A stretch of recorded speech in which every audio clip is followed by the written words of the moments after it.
বাউল কারা? ওরা এক সময় দেখা যাচ্ছে উপরে পাঞ্জাবি পরে, নিচে পরে ধুতি, চুল হলো নারীদের মতো। এই বাউলদের মূল ব্যক্তি হলো লালন ফকির।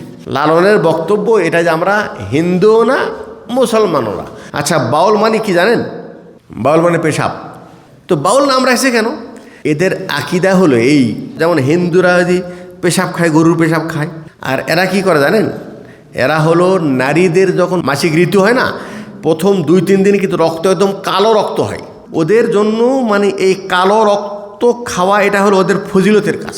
তো ওরা রক্ত খায়, ওরা হলো পেশাব খায়, ওদের পেশাব করা পানি নেয় কিনা, তার মানে তাদের আকিদা এবং তাদের কর্মকাণ্ড জঘন্যতম। আর ওই লালন ফকিরের মাজারে প্রত্যেক বছর একবার ওরস হয়। আর বাউলরা যে সেখানে কি করে?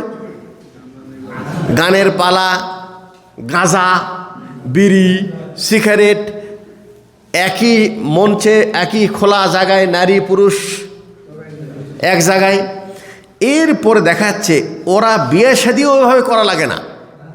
ওদের যারা গুরু যখন গান করতে যায়, কিছু নারী কিছু পুরুষ, ওই সেখানেই তারা যত যৌন চাহিদা সারা সব এভাবে তারা মিটাই।